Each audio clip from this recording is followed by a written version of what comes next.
It's been an 8-year wait for Bayonetta 3. In the world of video games, especially where sequels are concerned, that's a lifetime, and usually has you wondering whether or not the game hasn't succumbed to delayed sequelitis. So, after 8 years, we finally get to find out if Bayonetta 3's development cycle was worth the wait. Would it surpass its predecessors, or sink under the weight of our lofty expectations? Now, life can never be quiet for our Umbra Witch Star. A quiet day of shopping descends, as it usually will, into mass chaos as a new threat reveals itself. It's not just the end of the world, but rather the end of all worlds. For the multiverse is in danger of annihilation, and only Bayonetta can stop it. Well, Bayonetta, her friends, and a new character called Viola. Bayonetta 3 hits the ground running, and it doesn't stop. Platinum Games throws everything and the kitchen sink at you from the get-go. It's one blistering, insane, bombastic set-piece after another. What's even more impressive is that Platinum have somehow managed to continue this inventive, explosive action tour de force throughout the game's entire 13-hour-plus runtime. What most games would use as an action finale, Bayonetta 3 uses as a mini-boss fight, or perhaps even just a standard combat sequence. One of the reasons it does work well is because Platinum has taken a design leaf from their Nier development guide. While not as extensive as in Nier 3, Bayonetta 3 also offers up different playstyles and minigames to break up the constant action bombardment. A cool little elevator action sequence, kaiju fights, and side-scrolling missions pepper the gameplay. When you're not fighting, there's light elements of exploration, items to find, combat missions to undertake for power-ups, and specific level challenges to complete. For the most part, it's a blistering white-knuckle ride that rarely lets up. Of course, the meat of the game is the combat, and it's just as tight and excellent here as it's ever been. Base combat is extremely responsive with plenty of moves to use. It's no exaggeration to say that Bayonetta's default moveset can carry you through the game easily, but Platinum have expanded her moveset with a skill tree where you can buy new moves from. Well, I went through half the game just using these default moves. When I started opening up new moves, the combat expanded considerably, with a wealth of new offensive options to play around with. The biggest addition to the combat is the new Demon Slave system. Your summons from previous games, including new ones here, can now be controlled. Bayonetta dances her life away while you take control of these massive powerhouse monstrosities to decimate the enemy ranks. Each demon acquired also gives you a new weapon to use, gifting you with a hybrid form that can be used for traversal and combat as well. Be careful though, while summoning a demon, Bayonetta is vulnerable to attack, and any damage taken releases the demons. If that wasn't enough, each demon also has a skill tree to unlock, with even more moves and combos for you to invest your time into. While Jean makes a small playable cameo, it's punk rock princess Viola that you'll be spending more time playing as, outside of Bayonetta herself that is. Viola favors a katana, and, when using her Cheshire summon, goes hand to hand with the enemies. Some of her charged up katana moves are stupidly devastating.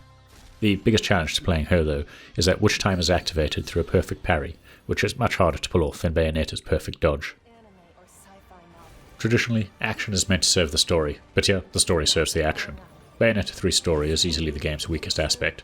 It's not terrible, mind you, but it really is just an excuse to engage in some Marvel-style multiverse shenanigans. Heroes fight heroes, worlds are sundered, and there's plenty of quips to go around, along with the logic-bending, planet-sized plot holes that just seem to be par for the course. There's something about a villain trying to destroy all of reality for some reason that's never really fleshed out, and, well, that's it. As a vehicle for ushering in a new age of protagonists and seemingly concluding Bayonetta's story, it does well enough with the fan service and requisite heart-and-throat moments. It's that nostalgia and that history with the series that matters though. It does, however, do a better job of showcasing multiple realities for you to play through, and there's a significant amount of time spent running through crumbling cities and war-torn locations. While I wouldn't have minded a little more context, I ultimately didn't mind as the body parts to wall gameplay kept me thrilled from start to finish. There are some caveats though. Level design isn't a patch on previous games. This time around, while some locations are quite large and more memorable than others, they lack the tight definition and details from the previous game in the series. If I had to guess, I would say this has to do with keeping the game's frame rate steady, rather than a lack of creativity on the design team's side. I think the gameplay itself speaks bundles for that aspect. The good news is that there seems to be dynamic resolution in play to ensure the frame rate stays high. Now, make no mistake, the game isn't ugly, but keeping that frame rate high brings with it compromises.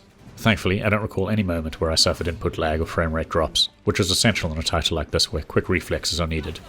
Another issue to consider is the game's default difficulties. There are 4 options, one unlocked after you complete the main game, but on the default difficulty, I found the game to be a bit on the easy side. I'd like to say my history with the series, along with some god-tier combat skills, made the game a breeze, but I feel like the default difficulty has probably been adjusted to make it easier for players of all skill levels to get through. You can change the difficulty between missions, but I think seasoned players will want to start on the hardest difficulty from the get-go. Rounding out the package are a series of unlockables, with many in-depth lore, item and enemy descriptions. There are also some wonderful character and enemy detail sheets to pore over, along with concept art to look through. Unlockable 3D models can be found in the game's gallery section, while in-game you have a massive codex to pore through. Most of these, including music for the jukebox, are hidden across each environment for you to find. If you still want more, there's also some light post-game content to engage in, including a hidden level that promises to be continued, and Witch Trials, which are essentially a series of combat arenas to take on. Of course, you can also replay missions for better scores, specifically for that coveted Platinum trophy, or searching for any items or fights you may have missed the first time round. Wrapping up, Platinum Games have completely outdone themselves with Bayonetta 3, and the gameplay is still so good that the weak story and Spartan level design don't affect the quality that much. It's been a long time since a game has kept me glued to the screen the way this has. I'm here for the combat, and in that respect, Platinum have delivered 100-fold, with over-the-top action, ballistic set-piece after set-piece, and a combat system that's one of the finest ever developed. Platinum Games hasn't just delivered one of the year's best action games, possibly one of the best, period. If you're an action fan, Bayonetta 3 isn't a game you should think about getting. You should consider it an essential purchase.